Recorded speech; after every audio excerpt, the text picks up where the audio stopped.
नमस्कार, बहुत स्वागत है आप सभी का स्वराज एक्सप्रेस में। आप देख रहे हैं हमारा खास प्रोग्राम जनता मांगे जवाब। आपके साथ मैं हूं संयम जैन। छत्तीसगढ़ में स्कूलों में मंत्रोच्चार को लेकर छिड़ा विवाद अब अदालत से लेकर सियासत तक पहुंच चुका है। हाईकोर्ट ने फिलहाल राज्य सरकार के आदेश को चुनौती देने वाली याचिका खारिज कर दी है, लेकिन साथ ही यह भी साफ कर दिया कि यदि भविष्य में आदेश के लागू होने के ठोस सबूत सामने आते हैं तो नई याचिका दायर की जा सकती है। यानी सरकार को फिलहाल कानूनी राहत जरूरी मिली है, लेकिन राजनीतिक बहस थमी नहीं है। सरकार इसे बच्चों में संस्कार, सकारात्मक सोच और चरित्र निर्माण की पहल बता रही है, जबकि कांग्रेस का आरोप है कि शिक्षा की बदहाल व्यवस्था छोड़ सरकार धार्मिक मुद्दों के सहारे राजनीति कर रही है। ऐसे में सवाल यह है, क्या स्कूलों में मंत्रोच्चार भारतीय संस्कृति और संस्कार का हिस्सा है, या फिर सरकारी स्कूलों में इसकी अनिवार्यता पर संवैधानिक सवाल उठना स्वाभाविक है? क्या शिक्षा का केंद्र ज्ञान होना चाहिए या सांस्कृतिक मूल्यों का समावेश भी उतना ही जरूरी है? इन सब पर करेंगे चर्चा, लेकिन पहले एक रिपोर्ट।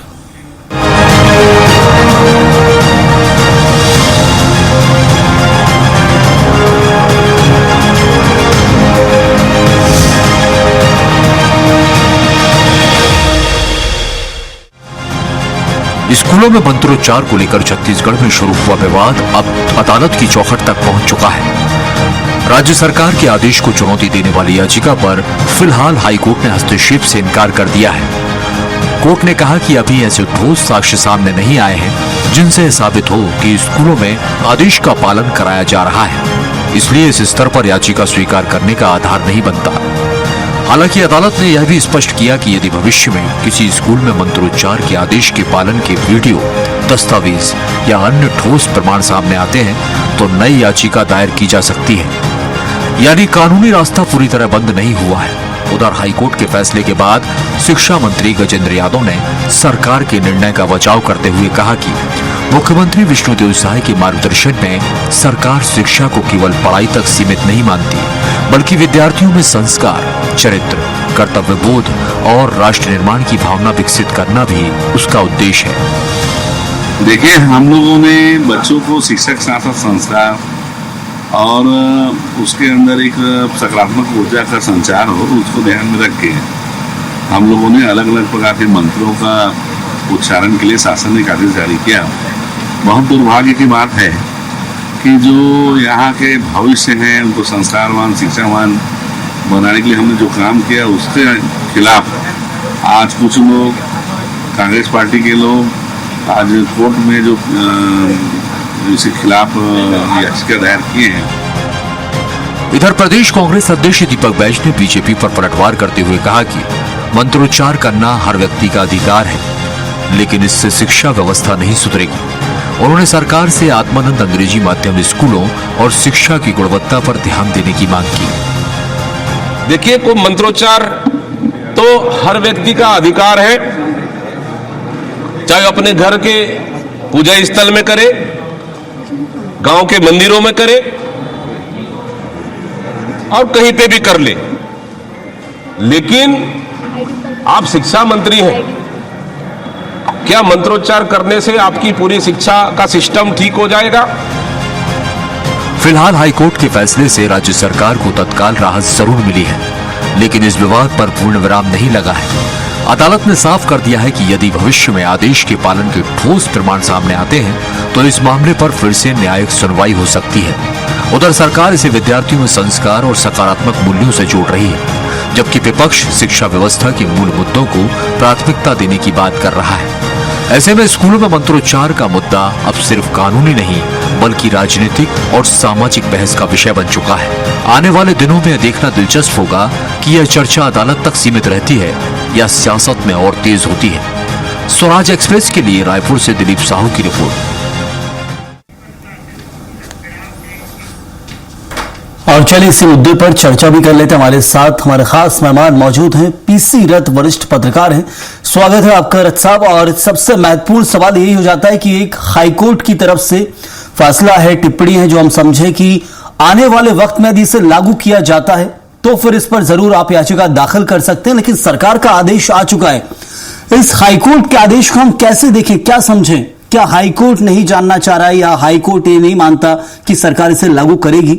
क्योंकि इसको लेकर आदेश तो शिक्षा विभाग से निकला हुआ है और वही कारण है कि याचिका स्वीकार की गई, लेकिन फिर एक वक्त दिया गया है कि आगे से लागू किया जाता है तो आप याचिका दाखिल कर सकते हैं। उतनी छूट अदालत ने जरूर दी है।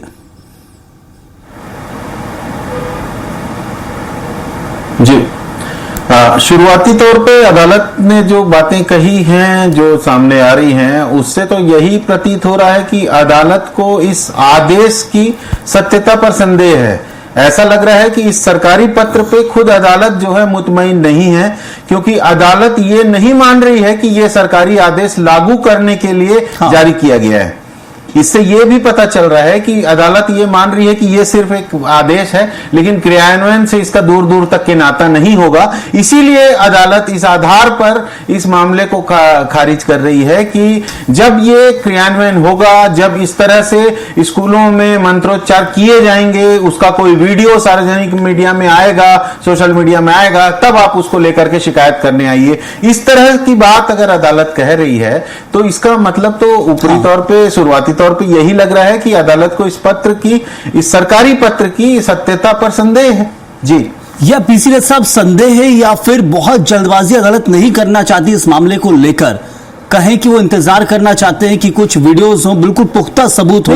अभी आदेश की कॉपी भी जरूर याचिका में लगाई गई होगी और इसके साथ ही अनुच्छेद का जिक्र भी किया गया है, जो अलग अलग अनुच्छेद कहते हैं। अनुच्छेद 28 जो कहता है कि शासकीय वित्त से पोषित किसी भी शैक्षणिक संस्थान में धार्मिक चीजें नहीं पढ़ाई जा सकती, ये एक चीज है। लेकिन मंत्रोच्चार देखेंगे तो वो हिंदू रीति रिवाज में ज्यादा उपयोग होते हैं, गायत्री मंत्र, भोजन मंत्र, सरस्वती मंत्र, और उसी को लेकर आपत्ति विपक्ष भी जता रहा है कि आप पहले उन चीजों पर गौर कीजिए। मूलभूत सुविधाएं, शिक्षा व्यवस्था को लेकर शिक्षकों की कमी है, उस पर ध्यान दीजिए। स्कूलों की क्या व्यवस्था है, बिल्डिंगों की, उस पर ध्यान दीजिए। बहुत सारी, वो भी सब सही है, लेकिन कहां हम समझ रहे हैं कि अदालत आखिर बहुत जल्दबाजी क्या इस मामले में नहीं करना चाहती, हम समझे। इसमें सीधे सीधे बात यही आ रही है कि अदालत सीधे सीधे सरकार के विरोध में कोई बात नहीं करना चाह रही है।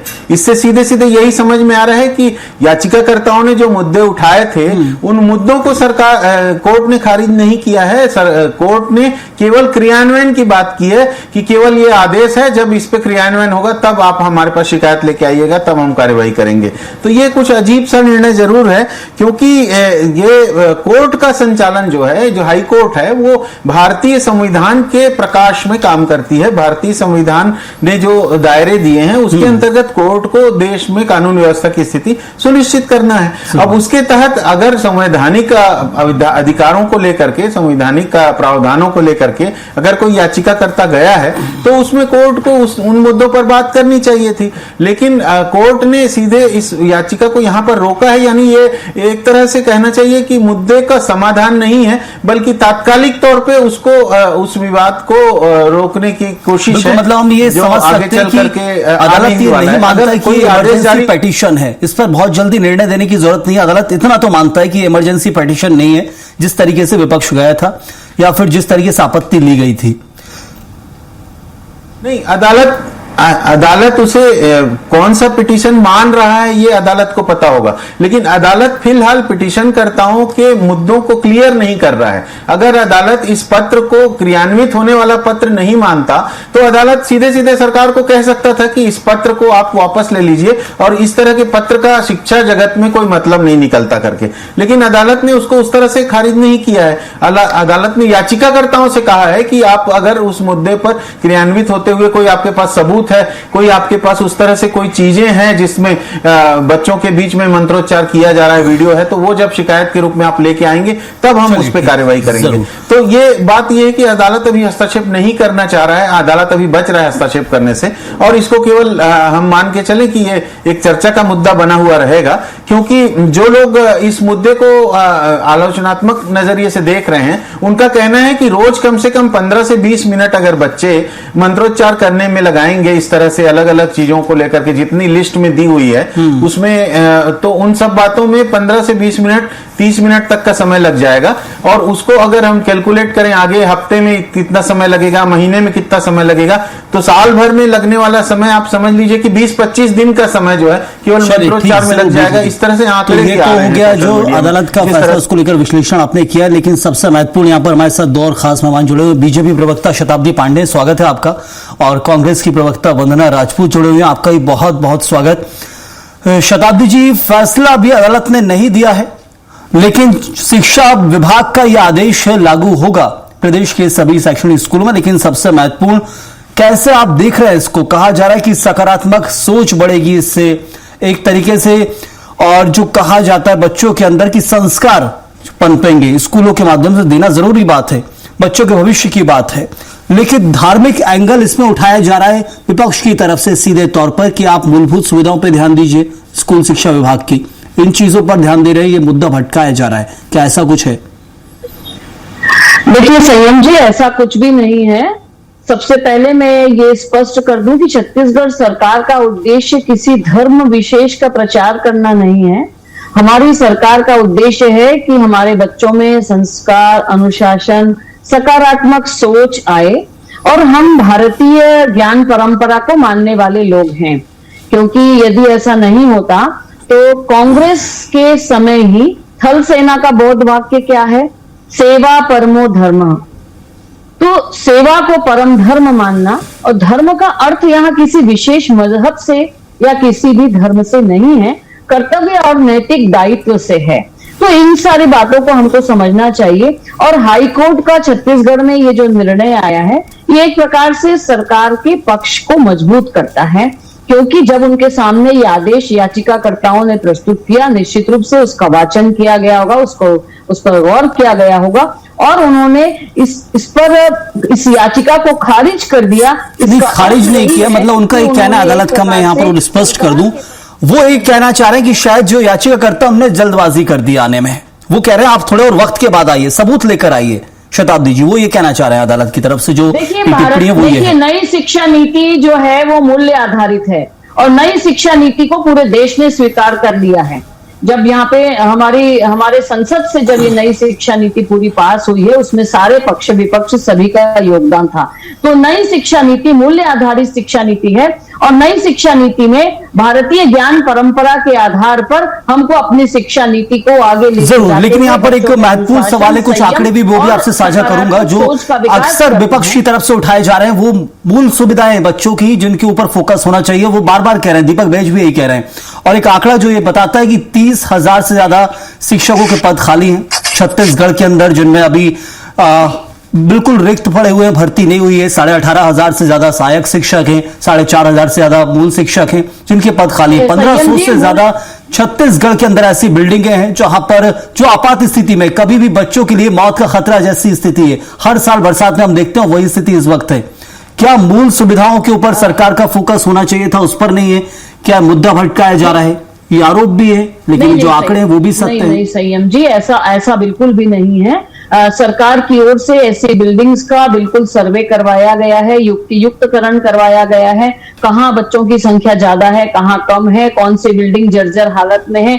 और देखिए, जर्जर हालत 1 या 2 वर्ष में नहीं होती है, कई वर्षों के बाद ये हालत हुई है। तो जहां जहां हुई है, और ऐसी बात नहीं है सरकार इतनी लापरवाह कैसे हो सकती है? आपने ऐसा कैसे, विपक्ष को तो आरोप लगाना है वो लगा सकते हैं, कुछ भी बोल सकते हैं, लेकिन ये गलत है, क्योंकि सरकार की ओर से सारे भवनों मैन फोकस तो सरकार का इसी पर होना चाहिए, बच्चों की सुरक्षा हो, बच्चों की शिक्षा हो। एक तरफ हम भौतिक संसाधनों को अगर ठीक करते हैं, तो दूसरी ओर हमको मानसिक, आध्यात्मिक, क्या बच्चों के अंदर में संस्कार होने चाहिए, उनकी शक्ति कैसी होनी चाहिए, आत्मिक शक्ति कैसी होनी चाहिए, इस पर भी अगर छत्तीसगढ़ की सरकार ध्यान दे रही है, मुझे लगता है इसमें कोई गलत बात नहीं। चलिए ठीक है।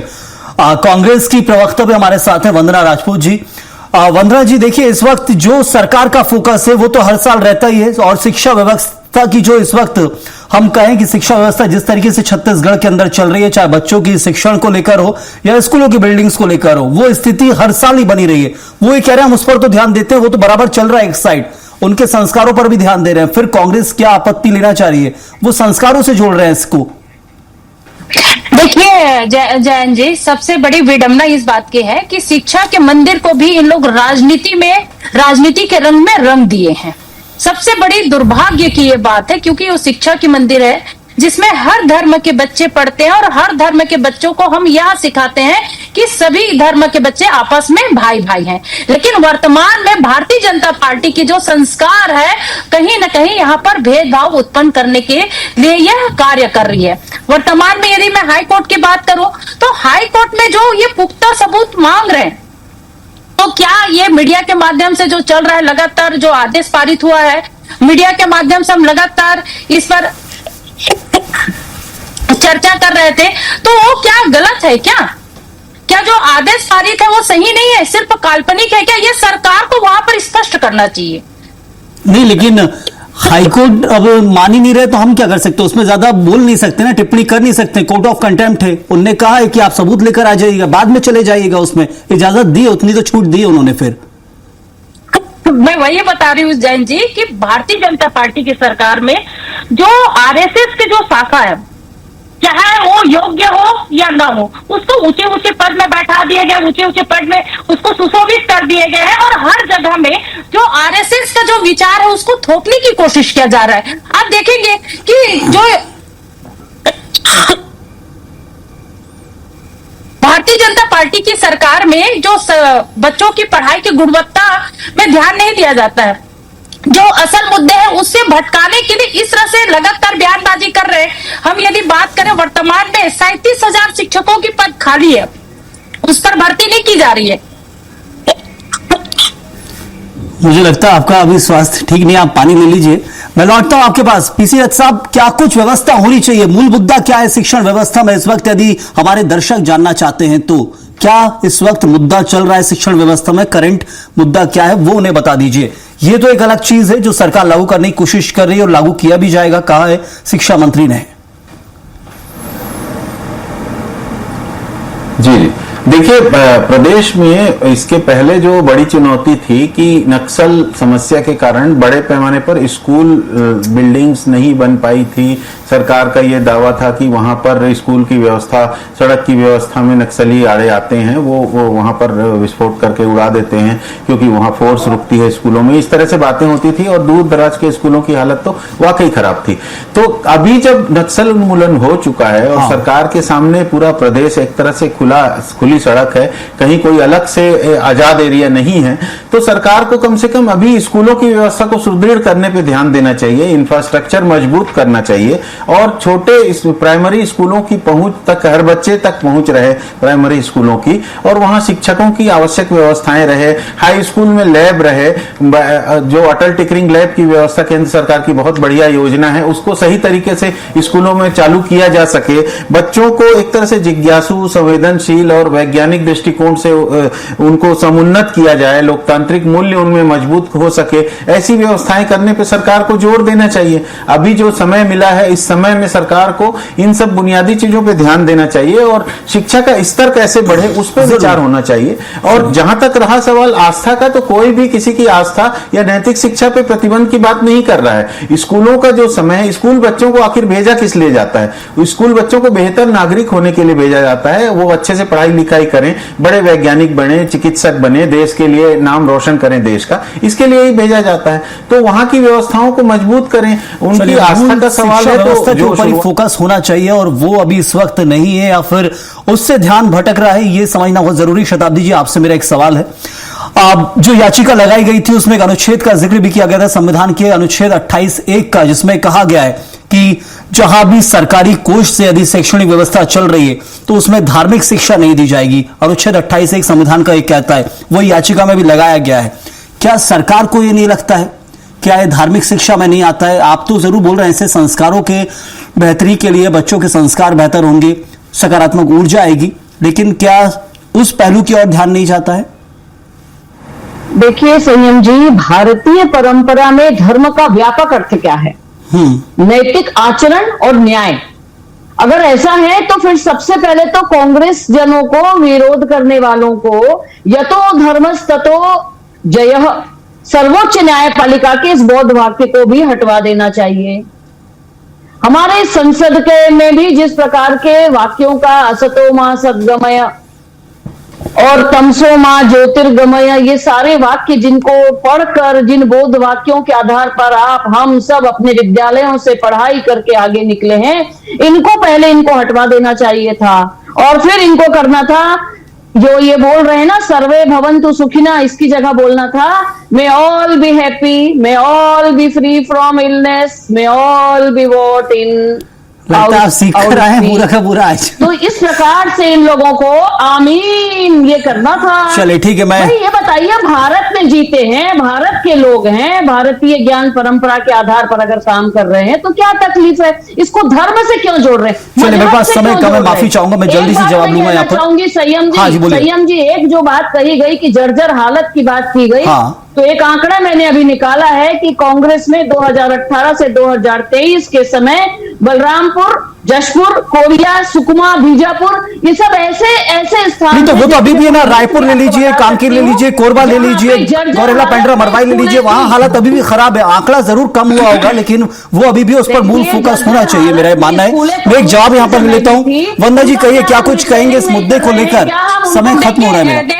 देखिए जैन जी, नैतिकता के बात करने वाले, ये नैतिकता के उन लोग बात कर रहे हैं जो राम के नाम से चंदा चोरी कर रहे हैं। नैतिकता की बात इन लोग कर रहे हैं जो राम के नाम से वहां पे भूमि पर, जमीन पर भ्रष्टाचारी कर रहे हैं। राम के नाम पर सरकार बनाने वाले हमको नैतिकता सिखाएंगे। चलिए, बिल्कुल, ये आप मुद्दे से भटक चुके हैं और यहाँ पर हमने शिक्षा व्यवस्था को लेकर मुद्दा था, लेकिन मेरे पास समय समाप्त हो चुका है। बहुत माफी के साथ शुक्रिया अदा करूंगा आप सभी का। शताब्दी जी धन्यवाद, वंदना जी धन्यवाद और पीसी रथ साहब आपका बहुत बहुत शुक्रिया चर्चा में जुड़ने के लिए।